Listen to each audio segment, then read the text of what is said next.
Whenever the Lakers season comes to an end, whether it includes a brief cameo in the play-in game or not, the Lakers will part ways with head coach Frank Vogel. It's no secret either. At this point, Frank Vogel's days are numbered on the Lakers sidelines, and it's a near miracle he will likely survive the entire season in charge of the Lakers. Now, it is likely only a matter of time before the Lakers make a change. One name is already being floated around as a possible replacement: Utah Jazz head coach Quin Snyder. The Lakers would have their work cut out for them in pursuing Snyder. The Jazz coach is under contract beyond the season, so Utah would not have to let him leave. And even if they did, the Spurs are also a rumored destination for Snyder, who has coached the Jazz to a 58% winning percentage since 2014. Snyder has his work for both the San Antonio Spurs and the Los Angeles Lakers in the past. Snyder was hired by head coach Mike Brown way back when in 2011 as an assistant coach. Kobe Bryant was a big fan of Snyder and the feeling was mutual.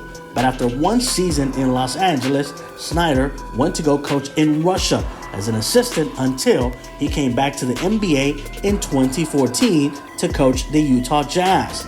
Utah has been unsuccessful in their attempt to extend Snyder's contract. The veteran coach has lost before the conference finals in the past 5 seasons, and if the Utah Jazz come out early or lose early again in the playoffs, there might be more open to a change. And when it comes to systems, Snyder has built a reliable one in Utah.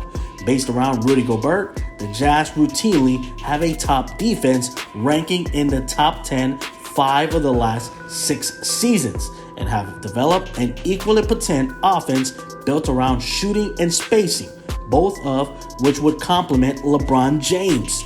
Of course, none of this matters if the Utah Jazz are unwilling to let Quin Snyder go.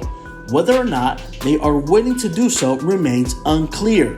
The GM who hired Snyder, Dennis Lindsey, left the organization during the offseason in part because of reported issues with their relationship. It will likely depend on how the Jazz perform this offseason and including the playoffs. If they finally make it to the championship push they spent years building toward, Snyder won't go anywhere. But if more disappointment comes, both sides will likely keep an open mind about a split. If they do, the Lakers should be at the front of the line when Snyder becomes available, because LeBron James is 37 and he is only getting older in his quest to chase that 5th championship ring.